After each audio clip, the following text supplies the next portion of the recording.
Welcome in, Retriever fans. Latest edition of the UMBC Baseball Weekly Report with head coach Liam Bowen, recapping the week that was, looking ahead to the week that will be for UMBC baseball. Coach, as always, welcome in.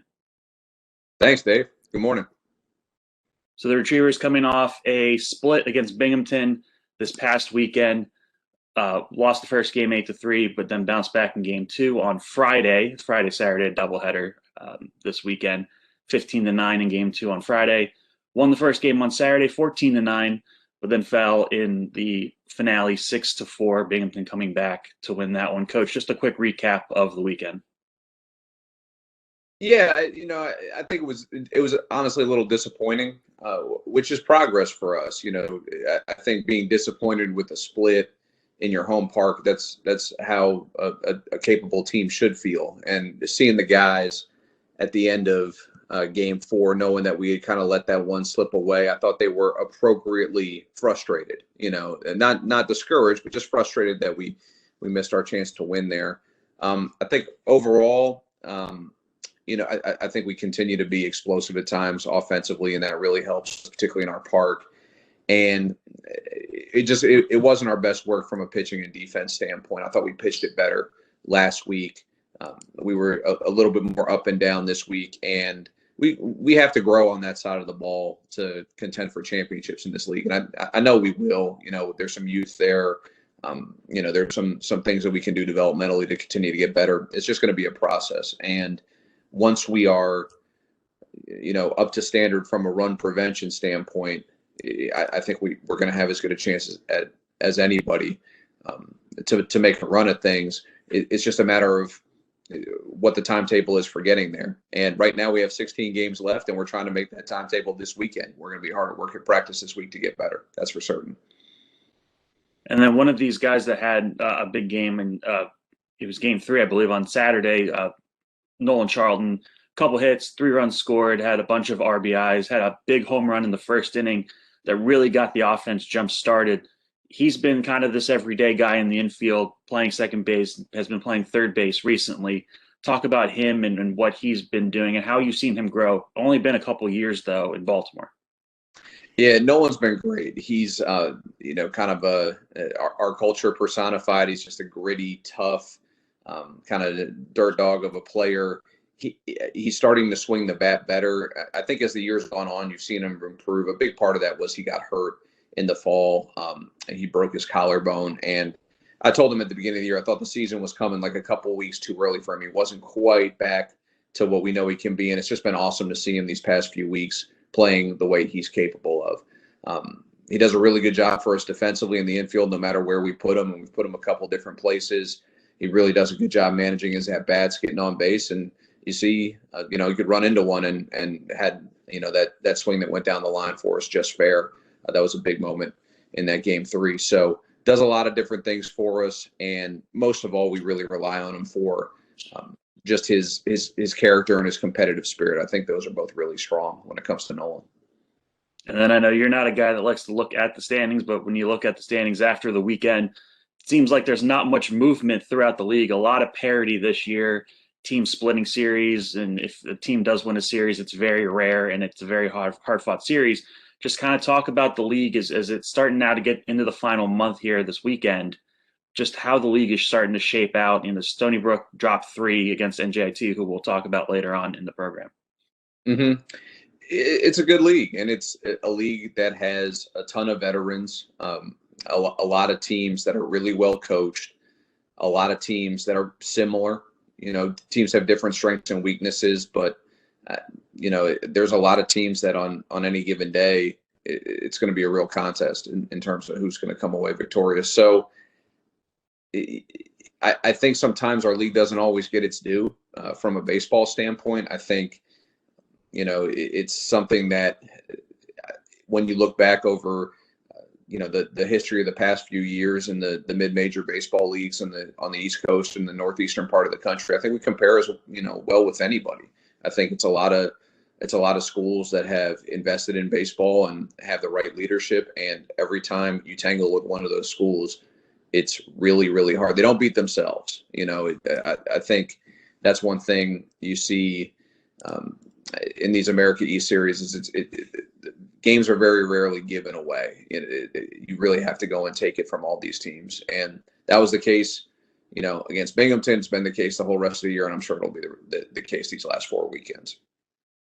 And then getting back to your team, another guy that's had a very strong season, his first season in Baltimore, Ian Diaz. I know we've talked about him a lot, but he had 6 RBIs in game 2 of this series against Binghamton, 3 hits, 3 runs scored, a double and a home run. Just talk about the consistency that he's been bringing to the plate. It seems like he's a guy you can really rely on when you need to get a big hit in a big spot. Yeah, he has really good at-bats. He's a really talented hitter, really smart hitter. I think that's one thing. Until you get a guy every day in your program, you don't really know how, perceptive he is inside the game, how well he can use information, how quickly he can diagnose what's going on. He's really good in those areas. I mean, he's a good swing, good bat speed, pitch recognition, some of those things. But I think it's his intelligence as a hitter that's really allowed him to be so productive for us. And it was great to see him bounce back. I thought he was a little quieter at Stony Brook than he had been for us. And it was kind of, back to kind of normal course of business for Ian, where he's spraying the ball around the yard, having really good at-bats. He's certainly a power threat. Guy's got extra base thump, which is always, always a big part of a winning formula, particularly at our house. So, yeah, we're really pleased with him, and he's a guy that we were excited about in recruiting, but he's a little bit better than I thought. It's because of that, just that baseball IQ and the way he's been able to continue to learn and grow as a hitter. It's been really cool to watch. And then you kind of mentioned it a little bit. Alumni Field, known as a hitter's park, a little bit, ball jumps out, especially when the wind's blowing like it was this weekend. Does that make it harder for the pitchers to have to be on top of their game every time you're at home? Just because if you leave one up, I think we saw this weekend and against Hartford, the ball really does fly out of there. It certainly carries. And I think, for one thing, I think the game, and I've talked about this with our coaching staff and some opposing coaches, just something we've kind of remarked on, the game's changing. Baseball is different than it was even the last time we won a championship only 4 years ago. Our method for doing that is probably a little bit less viable now. We've historically been kind of a pitch to contact team, and we have to get better finishing hitters just because the ball in play, and it's not just at home. And yeah, like our home park can play small. For whatever reason, the weather has been conducive to run scoring this year. Sometimes it's kind of the luck of the draw, but in all parks, the players are just so strong now. I think that the strength and conditioning changes that we've seen in baseball and the way that it's impacting the college game has kind of trickled down from the big leagues down to, through the minors and down to us. There's just so many more guys who can clip a ball, not even really catch it flush, but like clip a ball and beat you with an extra base hit or a home run. So that's something we're going to be hard at work, this week. It's something we've already started to address in recruiting, trying to find more guys who have the ability to finish hitters and kind of get more outs on their own and not be so reliant on turning balls in play into outs. Because right now we're a pitching staff. We're not striking out as many guys as our opponents, and we've been a little loose, particularly from like a pass ball, wild pitch standpoint. We've allowed a few more free base runners than we want, and that's a tough combination in any park. It doesn't matter if the ball's in play a lot and guys are getting into scoring position, you're going to give up some runs, you're going to leak a few. And for us to be better than we are, which is right now, exciting, promising, ultimately kind of a trade punches in the America East type of team, right, for us to take a step beyond that and to be a contender, that's where we have to get better. And we will get better for certain. We just want it to be really fast. And then let's start looking ahead to NJIT this weekend, second home series of a back-to-back against the Highlanders. First time you're seeing them this year, first time in the league for them. What are they going to bring, and what do you guys have to do to come away with a win? We've gotten a good look at them on video. It'll be our first time taking a look at them in person. I know they'll be really well coached. I know they have some veteran guys. I say the same thing every week, but it's always a well-coached team with a bunch of veterans. That seems like the theme of 2021.